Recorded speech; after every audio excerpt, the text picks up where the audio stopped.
नमस्कार, न्यूज 18 राजस्थान पर प्रदेश हमारा बुलेटिन में आप सभी का स्वागत। मैं हूं आपके साथ हेमंत कुमार और चलिए खबरों की शुरुआत इस वक्त की बड़ी खबर के साथ। जयपुर से बड़ी खबर, लोकसभा चुनाव को लेकर भारतीय जनता पार्टी की चल रही बैठक खत्म हो गई है। मुख्यमंत्री भजनलाल शर्मा बैठक में मौजूद रहे और साथ ही साथ केंद्रीय मंत्रियों में अर्जुन राम मेघवाल, गजेंद्र सिंह शेखावत और इसके साथ ही सांसद और विधायक भी बैठक में मौजूद रहे। 25 सीटों पर भारतीय जनता पार्टी कमर खिलाएगी, ये कहना इस बैठक के बाद मुख्यमंत्री भजनलाल शर्मा का। तो साथ ही साथ अरुण चतुर्वेदी ने कहा कि 25 सीटें आए, इसकी कार्य योजना बनी है। आपको बता दें कि इस बैठक के खत्म होने के बाद केंद्रीय मंत्री अर्जुन राम मेघवाल का बयान भी सामने आया। उन्होंने कहा कि संगठन को मजबूत करने की कार्य योजना इस बैठक में बनाई गई है और साथ ही कहा कि बीजेपी अकेले ही चुनाव लड़ेगी। लोकसभा चुनाव को लेकर भारतीय जनता पार्टी के भीतर मंथन का दौर जारी है। और इसी बीच बड़ी खबर राजधानी जयपुर से, बीजेपी की बैठक खत्म हो गई है और बैठक के बाद तमाम नेताओं ने दावा किया कि इस बार 25 की 25 लोकसभा सीटों पर भारतीय जनता पार्टी एक बार फिर से जीत हासिल करेगी।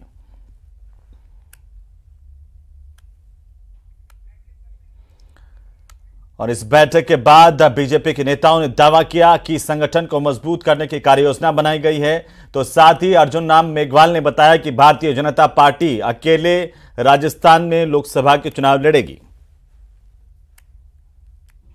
25 के 25 लोकसभा सीटों को फिर जीत करके नरेंद्र मोदी जी के समर्पित करने का काम करे। जिस प्रकार से पिछले 10 साल के कालखंड में सामाजिक सुरक्षा का विषय होगा, भारत के गौरव का विषय होगा, भारत की जो सांस्कृतिक धरोहर है उन सब धरोहरों की पुनर्स्थापना का विषय।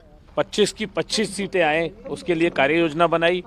मुख्यमंत्री जी ने अपने 100 दिन का जो संकल्प है उसे पूरा करने के लिए सभी विधायकों को और पार्टी के कार्यकर्ताओं को सहयोगी बनकर काम करने के लिए कहा और निश्चित तौर पर 25 की 25 सीटें लेकर भाजपा फिर से सत्ता में आएगी। संगठन को मजबूत करने की बैठक थी। फिर हमारे अभी जो प्रवक्ता हैं आपको पूरी बात बताएंगे जी। फिर भी संगठन को मजबूत करने की कार्य योजना बनी। हाँ, लक्ष्य तो 25 का है ही। कोई किसी के साथ कोई गठबंधन जैसी नहीं, बीजेपी त्रिपुरा बॉर्डर एरिया है और इसमें विशेष रूप से सरकार ध्यान देगी और अपराध पर लगाम लगेगी, क्योंकि हमें चौकीदारी करनी है पूरे प्रदेश की। तो बिल्कुल ये धन्यवाद। तो बाबा बालकनाथ ने खास बातचीत की है। तो 25 सीटें, इसकी कार्य योजना बनाई गई है। अर्जुन राम मेघवाल का ये बयान। और इसी खबर पर ज्यादा जानकारी के साथ सहयोगी बाबूलाल धायल हमारे साथ जुड़ चुके हैं। बाबूलाल, बैठक खत्म हो गई है, क्या मंथन विचार विमर्श इस भारतीय जनता पार्टी की बैठक में आज हुआ है?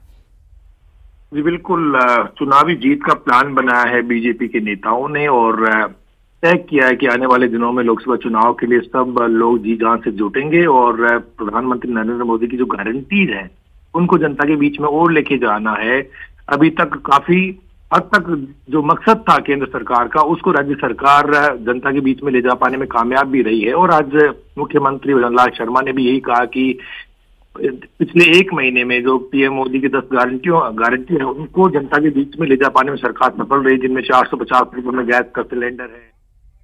के खिलाफ एसआईटी गठित की गई है, गैंगस्टर्स के लिए टास्क फोर्स बनाई गई है, सीबीआई जांच को के लिए अनुमति दे दी है स्टेट ने, अन्नपूर्णा रसोई जो है उसका नाम बदला गया है और भ्रष्टाचार पर 0 टॉलरेंस जो है सरकार ने तय किया है। तो कुल मिलाकर के जो काम अब तक किया गया है वो जनता के बीच में ले जा पाने का सरकार ने दावा किया और तय किया है कि पीएम मोदी के नेतृत्व में एक बार फिर से सभी की सभी लोकसभा सीटें बीजेपी जीतेगी। और एक जन धारणा है वो बनाने की कोशिश बीजेपी करेगी कि आएगा तो मोदी ही, यानी कि आम जनता के बीच में, दिल में, दिमाग में ये बात बैठानी है कि कोई कुछ भी कर ले, कोई चुनौती नहीं है प्रधानमंत्री नरेंद्र मोदी के सामने, क्योंकि कोई न तो विकल्प पेश कर पा रहा है विपक्ष और न उनके पास में कोई नेता है। जब काम करने वाला नेता आपके बीच में है तो फिर दूसरे के बारे में सोचना ही क्या। तो इसी बात को लेकर जनता के बीच में जाया जाएगा और बीजेपी तमाम जो संगठन की बैठक और लोकसभा का चुनाव फतेह करने की कोशिश करेगी। आज यहाँ से यही जो है संकल्प लिया गया है। कल फिर से जो प्रदेश के पदाधिकारी हैं, जिलाध्यक्ष हैं, वो बैठेंगे, जिला प्रभारी बैठेंगे।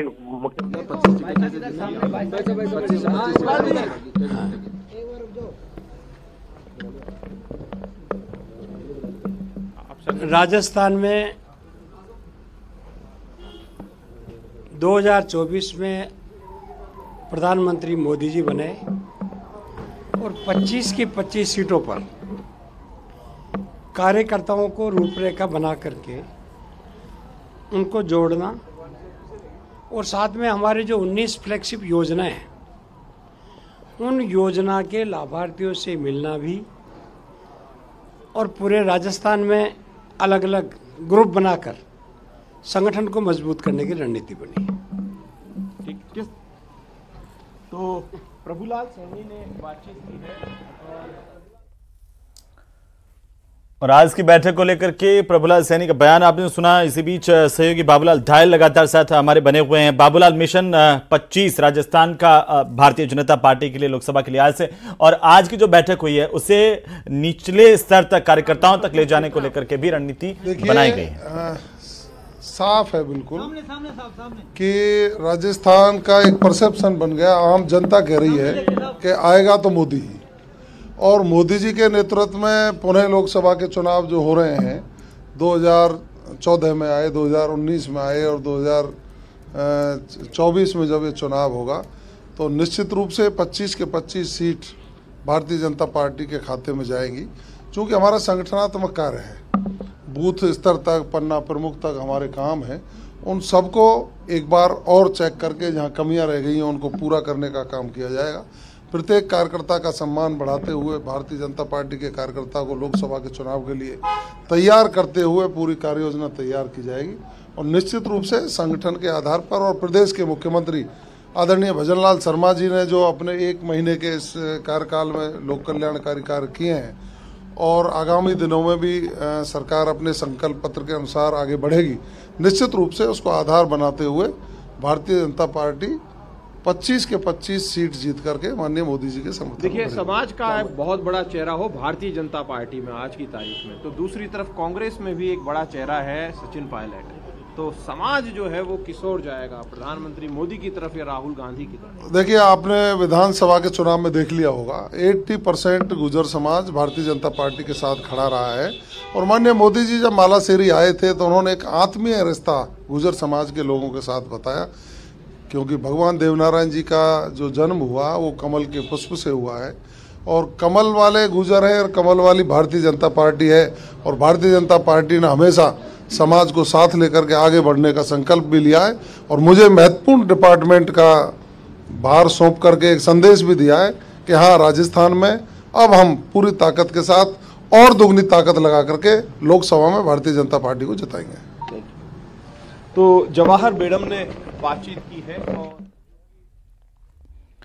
भारतीय जनता पार्टी की इस बैठक में शामिल होने के बाद नेताओं की प्रतिक्रिया और सबका एक ही कहना है कि कैसे आखिरकार लोकसभा चुनाव में 25 की 25 सीटें राजस्थान से जीती जाए, इसे लेकर के बातचीत और कार्य योजना बनाई गई है। बाबूलाल धायल हमारे साथ लगातार बने हुए। बाबूलाल, आज की जो कार्य योजना है उसे कार्यकर्ताओं में निचले स्तर तक कैसे पहुंचाया जाएगा? क्या इसके लिए भी प्रदेश कार्य समिति के साथ जिला स्तर की बैठकें होंगी, तहसील स्तर की बैठकें होंगी अब आगे? जी, जो कल की बैठक है वो बहुत महत्वपूर्ण है इस बाबत और कल जो बैठक होगी इसमें प्रदेश के पदाधिकारियों के साथ में जिला अध्यक्ष और जिला प्रभारियों को भी बुलाया गया है। तो कल भी ये जो आज की बैठक हुई है इसका जो संदेश है वो ग्रास रूट के वर्कर तक पहुंचाना, पार्टी को जो शक्ति केंद्र है पार्टी के, निचली इकाइयां हैं पार्टी की, वहां तक इसको लेकर के जाना है। तो तमाम जो बड़े नेता हैं उनके साथ में जो जिलों के जो नेता हैं, जिलों के प्रभारी हैं, वो बैठेंगे और 2024 को फतेह करने के लिए उन्होंने जो प्लान तैयार किया है उसको ग्रास रूट का जो वर्कर है, जो लोकल कार्डर है, उस तक लेकर के जाना है। तो बीजेपी के कार्यकर्ताओं के हौसले बुलंद है इस वक्त और उनको लगता है कि पीएम मोदी के मुकाबले में न तो विपक्ष के पास में कोई नेता है और नहीं उनके सामने कोई चुनौती आ रही है। तो जो बढ़ा हुआ हौसला उसका वो पूरा फायदा उठाना चाहती है पार्टी, क्योंकि कार्डर में बहुत जोश है। विपक्ष के पास में ना कोई नेता है और ना ही अभी उनके पास में पिछले 10 साल में जो हार हुई है उससे कोई सबक लेकर के उन्होंने अभी तक कुछ होता हुआ दरअसल पे कुछ दिख नहीं रहा है। इंडिया अलायंस बना जरूर है लेकिन उनके नेताओं में जो एकजुटता का भाव है वो नहीं प्रदर्शित हो पा रहा है, जिसकी वजह से निर्विवाद रूप से मोदी एक छत्र नेता बने हुए हैं। उसका फायदा राजस्थान की बीजेपी को भी जरूर मिल सकता है।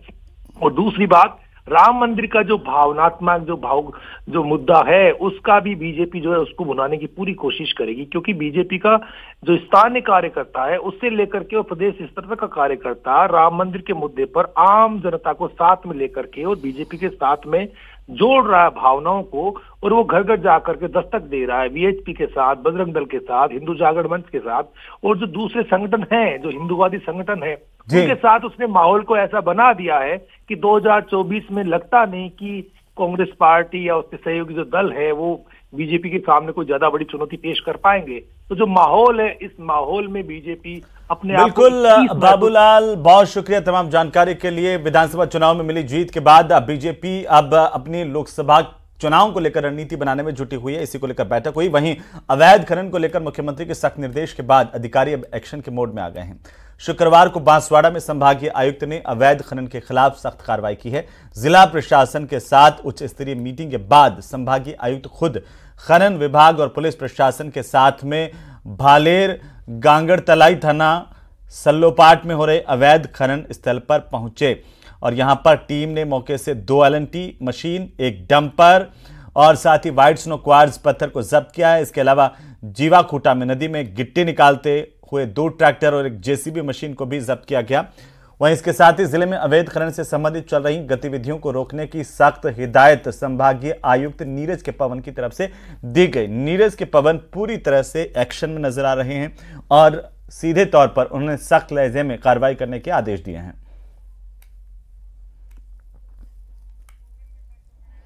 तो आपकी टीवी स्क्रीन पर 2 अलग अलग तस्वीरों के जरिए समझिए कि मुख्यमंत्री भजनलाल शर्मा ने कुर्सी संभालने के बाद संदेश यही दिया कि भ्रष्टाचार को, बेईमानी को बर्दाश्त नहीं किया जाएगा और उस संदेश को क्रियान्वित करने के लिए अधिकारी एक्शन में हैं। कल की तस्वीर देखिए जहां पर सीएम भजनलाल शर्मा अवैध खनन को लेकर अधिकारियों की बैठक लेते हुए नजर आए, तो दूसरी तस्वीर बांसवाड़ा की जहां पर संभागीय आयुक्त नीरज के पवन अवैध खनन के खिलाफ मोर्चा खोलते हुए दिखाई दिए हैं। माननीय मुख्यमंत्री महोदय के निर्देशानुसार राज्य में और संभाग में किसी भी प्रकार का अवैध खनन पूर्ण रूप से बंद किया जाएगा। उसी के लिए आज हमने हमारे संभाग के तीनों जिलों के अधिकारियों के साथ बैठक की और उसके साथ साथ बैठक ही नहीं, जैसा कि ऑनरेबल सीएम के डायरेक्शंस थे कि सच्चे अर्थों में कार्रवाई होनी चाहिए, केवल कागजी कार्रवाई नहीं हो, तो उसी दिशा में कार्य करते हुए जॉइंट टीम्स बनाई गई। मैं खुद पुलिस के अधिकारियों, माइनिंग के अधिकारी और फॉरेस्ट के, ट्रांसपोर्ट के सभी अधिकारियों के साथ एक जगह पर गया था। उसके साथ साथ कलेक्टर साहब, एसपी साहब ने भी अपनी अपनी जगह पर कार्रवाइयाँ की हैं। और इसी बीच राजधानी जयपुर से बड़ी खबर, केंद्रीय बजट की तैयारियों को लेकर के वित्त विभाग की आज अहम बैठक हुई। राज्य कर परामर्शदात्री समिति और व्यापार जगत के साथ ये बैठक की गई। वित्त विभाग के ACS अखिल अरोड़ा की अध्यक्षता में यह महत्वपूर्ण बैठक आयोजित की गई। बैठक में उद्योग एवं व्यापार जगत ने केंद्रीय बजट के लिए अपने सुझाव पेश किए। प्रदेश में टूरिस्ट डेस्टिनेशन प्रोत्साहन, श्रमिक कल्याण, विद्युत आपूर्ति में सुधार, GST नियमों में सरलीकरण के सुझाव भी इस बैठक के दौरान व्यापारियों की तरफ से दिए गए हैं। सभी आमंत्रित सुझावों को वित्त विभाग केंद्र सरकार को भेजेगा।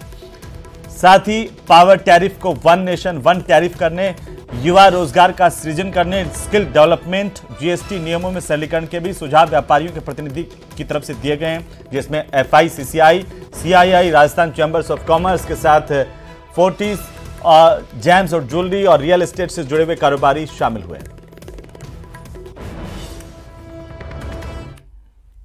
तो खबरें अभी और भी हैं, लेकिन फिलहाल वक्त एक छोटे से ब्रेक का, जल्द लौटते हैं।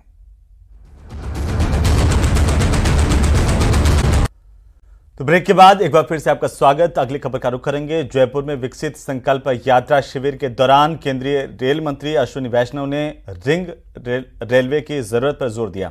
हेरिटेज नगर निगम की तरफ से आयोजित विकसित भारत संकल्प यात्रा शिविर में रेल मंत्री अश्विनी वैष्णव ने कहा कि जयपुर के चारों तरफ एक रिंग रेलवे बनना चाहिए, जिसके लिए मुख्यमंत्री, नगरीय विकास मंत्री और विधायक को काम करना चाहिए। इसके बाद UDH मंत्री झावर सिंह खर्रा ने भी इस योजना पर काम करने को लेकर आश्वस्त किया।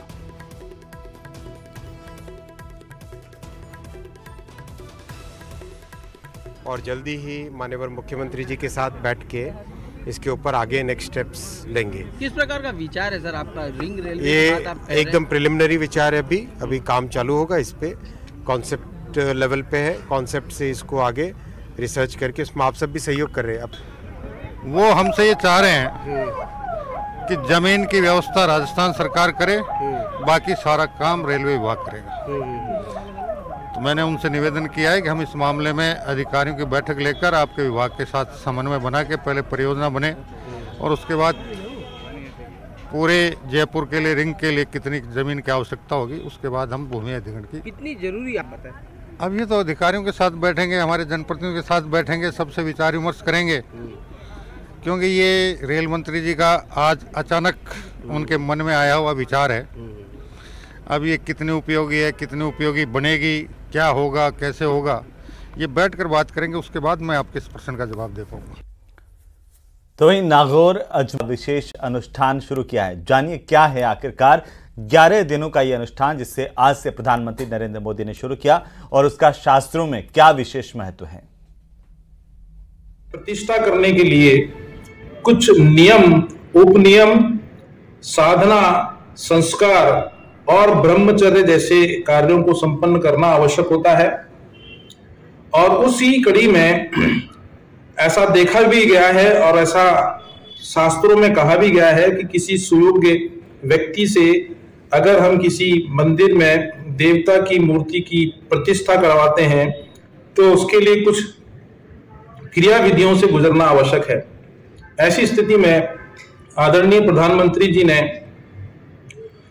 11 दिन से लेकर और 22 जनवरी तक उन्होंने उन सभी कार्यों को संपन्न करने का जिम्मा लिया है जो किसी भी मूर्ति की प्राण प्रतिष्ठा करने के लिए आवश्यक होते हैं, चाहे वो साधना की बात हो, ब्रह्मचर्य की बात हो, ब्रह्म मुहूर्त में उठने की बात हो, और जिस प्रकार का आहार उस व्यक्ति के द्वारा लिया जाना चाहिए उसका भी सेवन प्रधानमंत्री जी के द्वारा किया जा रहा है।